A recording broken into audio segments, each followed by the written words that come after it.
Hey, hey, hey, hey, hey, hey, hey, hey, hey! Do the impossible, see the invisible. Roll, fight the power. Crush the untouchable, break the unbreakable. Roll, fight the power. Gurren Lagann is a one-of-a-kind masterpiece, and this is a known fact. It's in that echelon of media that stands alone with its own identity in every single aspect, all tied together with raw fucking hype. Whether you're someone that's watched it years ago or you haven't actually watched it, either way you're in the right place, and I won't waste any more time. I'm here to celebrate Gurren Lagann and what it stands for, highlighting everything that makes it incredible with all the energy that makes this show dope as hell. Just who the hell do you think I am? What you gonna do is what you wanna do. Just break the rule, then you see the truth. You see the pink chick, cool baby. Roll, fight the power.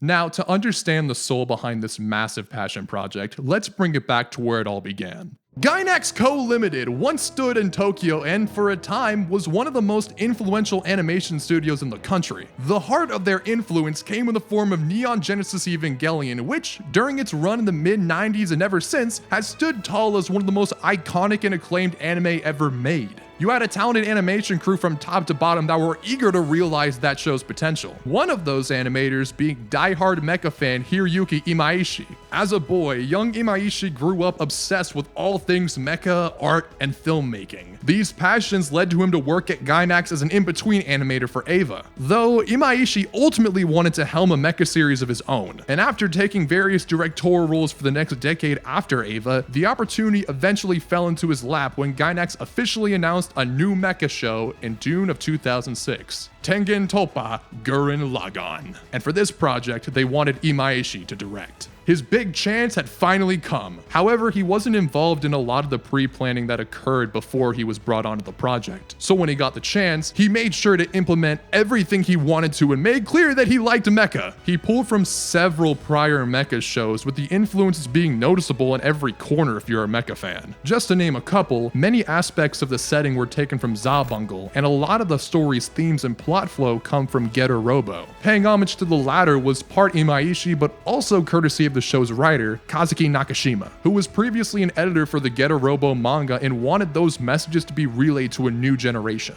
Gurren Lagann was set to be a very optimistic series within the mecha genre, and there was a meta reason for that. The general theme for mecha throughout the 70s and 80s was that people would willfully pilot mechas and fight hard. When Eva came out, however, that pretty much flipped the script entirely with a sentiment of piloting mecha that was more hesitant. And that sentiment is what carried mecha into the 21st century. The people working on Gurren Lagann wanted to go against the current flow of mecha, which was to refuse to pilot the big robot. Because in Imaishi's mind, why would you not want to pilot the big robot? It's a big-ass robot! The team wanted to share what made mecha so thrilling, and with that in mind, the goal for Gurren Lagann was set. It officially released in April 2007, going on a 27-episode run and quickly earning widespread acclaim for what it ended up accomplishing. There was also a manga, light novels, 2 recap films, and a DS game to add to the pile. Now, assuming most of you have watched the show, you already know that Imaishi and his crew succeeded in all the things that they wanted to do. And if you haven't seen Gurren Lagann, seriously? Fine, let's start at the beginning then, and oh boy, does Gurren Lagann start off with a bang.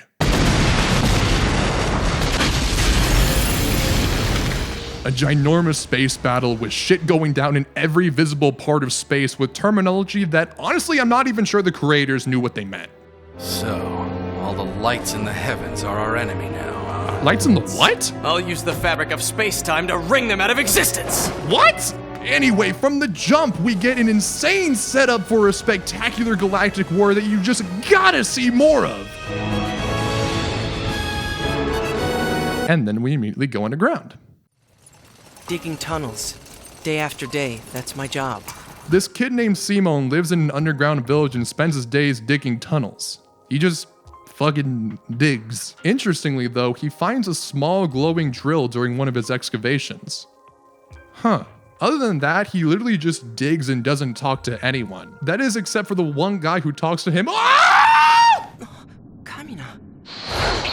Don't call me Kamina, call me bro. Kamina yaps about getting to the surface and will take any means necessary to get there. Apparently, this little drill Simon found is gonna be the drill that pierces the heavens. Regardless if you think that's bullshit or not, there's a clear reluctance to believe that the surface is even something that exists. But they all find out that the surface is real when a giant-ass monster robot crashes down from above the surface. Kamina, the fucking champion, challenges it with nothing but a sword. Then some girl with a sniper rifle comes flying down. All right, you two, you better get back. Chaos ensues as the trio heads back to this face that Simon found earlier, which is actually a mecha. They call it Lagann. Simon uses the drill to start it, and they fight the big robot with it. Oh my god, this thing has drills! They drill into it, through the underground, and pierce the ground and the gunman, and Simon and Kamina find themselves on the surface for the very first time.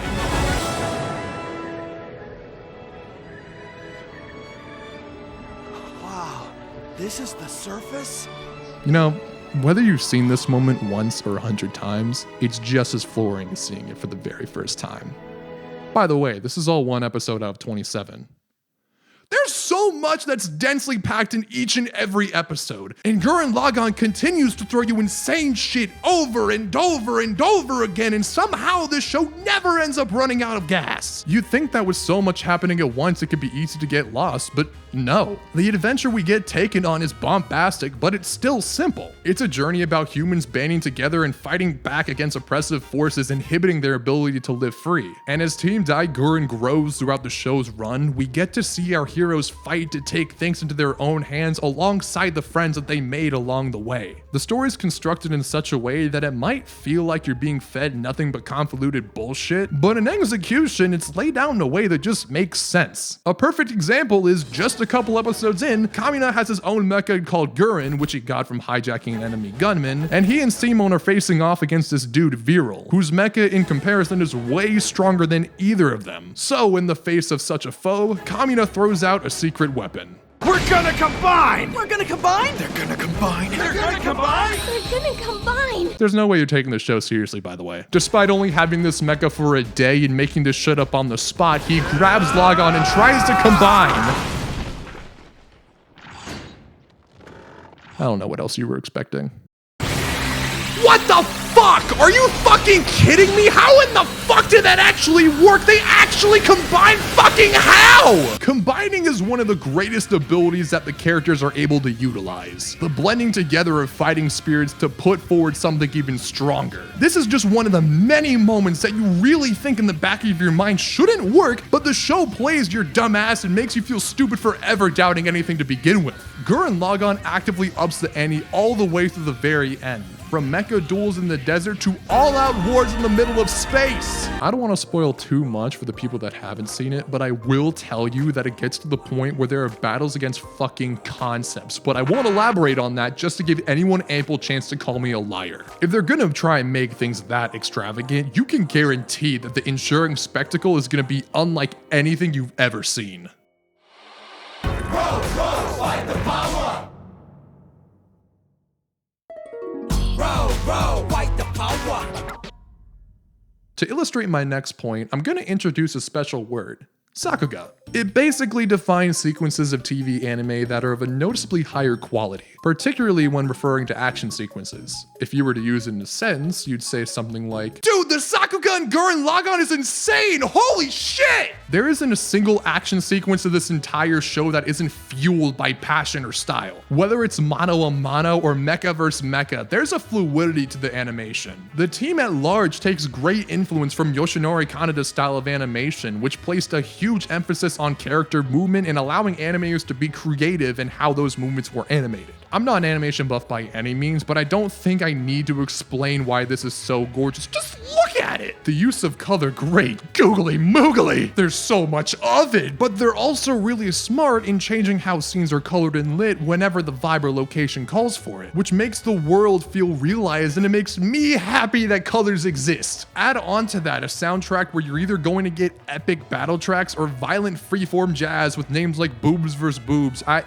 don't fucking know. Like any other special anime, there's a clear aesthetic to Gurren Lagann and a polish to every aspect of its presentation, down to the eye catches in each episode that are so cool to look at. Even though a recap episode has a stylistic flair to it. There isn't a single moment in Gurren Lagann where there's no question that the crew knew exactly what they wanted to do. And would you believe me if I told you that that's also evident with its characters, because oh my god it is! Many of the characters from a conceptual standpoint are simple, which works here because you can get introduced to a character and immediately know what they're all about because they're designed to perfection. They look exactly how you'd think they'd act and they play their roles to a T. You got Yoko, a hot shot able to keep calm and get shit done. Liran, who's campy as hell but also a technical genius that Gurren needs to keep the mechas running. Kitan's ready to take charge of any situation but also knows when to back off and stay in his own lane. Rasiu and his pious nature bring a reserved air to the table while also stepping up for the greater good. Nia, despite being innocent to what's going on, carries a warmth that's easy to rally behind. The cast get their moments and they're used to their potential, coming together because of their innate desire to fight on. A desire that's cultivated by the two bros this entire show revolves around. Kamina is one of the best characters in fiction, and I don't think that's a wild claim to make. This man is the heartbeat of the show and carries the entire thing on his back. Yeah, he's a cocky yapper, but that's compensated with how he'll attempt the most death-defying shit imaginable. I'll remind you again that he just came up with the idea to hijack an enemy gunman and make it his own in episode 2, on top of attempting to combine out of the blue in episode 3, on top of leading Team Gurren and convincing every character he comes across to take charge of their lives and aim for the heavens. Kamina's charisma and willpower is maxed out with every action he takes to back up everything he says. It's one thing to go on these tangents about fighting hard and believing in yourself. It's another thing entirely to go out there and live by that. But it also adds to his character that he's just not a blind dick. He's genuinely kind, and he wouldn't take the helm if he didn't want to fight not just for himself, but for the people around him too.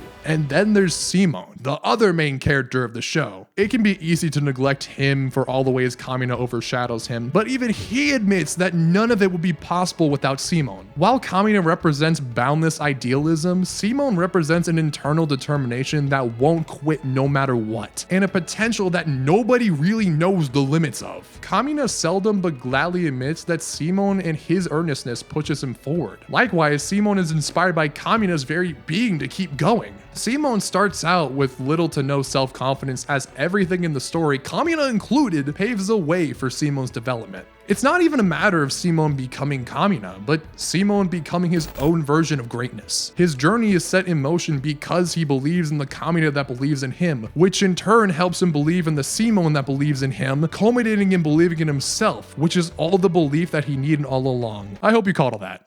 To believe in yourself. That is the essence of Gurren Lagann. You hear this message all the time. In any moment of uncertainty, the first thing to say is to just believe in yourself. It's some of the most true words you can realize, but for how many times you hear it, it can be easy to dismiss. And many times it can feel easier said than done. Gurren Lagann, however, executes this theme in a manner that won't let you forget the power that this mantra has in a way that's more unique and powerful than any other piece of media. If you don't believe in yourself, you can't overcome anything in this show. Literally, it's the base of spiral power, the ability to evolve and overcome anything thrown your way. It's the source of power for all humans in this world, and it allows them to achieve the feats that they can. Spiral power is a made-up concept, but it's also not. Sure, in Gurren Lagann, spiral power is used to explain how incredible things can happen. Using this show's logic, anytime there's a seemingly insurmountable obstacle, the solution is to always go at it harder. But it's not to go at things so hard senselessly. There's obvious consequences to that. Rather, to always put your best foot forward every time, every day. To believe in your own spiral power is a philosophy in itself. Yet Gurren Lagann doesn't make sticking to that philosophy easy. Characters are killed off, enemies only get stronger, and the circumstances of the world and story push the characters to their limits. But they still push beyond, and the ability to do that might just be the most impressive feat characters could accomplish. In a show where they topple oppressive militia and otherworldly concepts, the fact that they stand against those things believing wholeheartedly that they will win the day is the attitude that this show is built on. It is a passion project about staying impassioned at all times, made by a group of people that saw this idea through to perfection. Almost 2 decades after this show came out, even after the studio behind it went under, even though most everyone behind it took their talents elsewhere, the spirit of Gurren Lagann still lingers. The standard that Imaishi set became the standard when he left Gainax to establish Trigger, where the style of him and his crew's work is evident throughout their entire catalog. Imaishi himself hasn't slowed down one bit, allowing his creativity to shine in every single work he's directed since. All that time having passed, he still looks back at what he accomplished at Gainax and with Gurren Lagann with pride.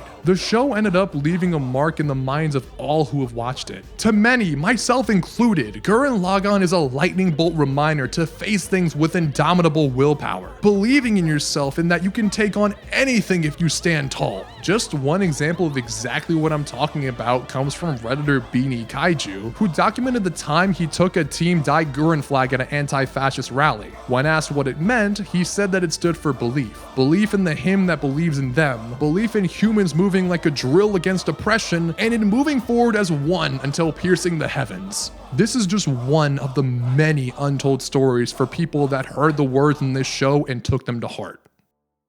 If you haven't seen Gurren Lagann yet, what are you even doing? If you have seen it, what are you doing? Go watch it again! What you'll find as part of its classic status is that it's timeless. No matter what shape obstacles in one's life take, there's still just obstacles to overcome at the end of the day. It's on you to believe in yourself and pierce through anything in your way, all the way to the heavens. Let it be known that this message has been received by so many relentless souls. Just read the countless comments of people that were inspired to dig deep and drill through to tomorrow and beyond. Countless voices proclaim loudly that they will take charge of their own destiny and through it all evolve into something greater than they ever could have imagined. They'll live every day with courage, kick logic out, and do the impossible. That is Spiral Power at work. That is Tengen Toppa!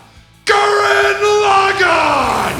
走り出した想いが今でもこの胸を確かに叩いてるから今日の僕がその先に続く僕らなりの明日を築いてゆく答えはそういつもここにある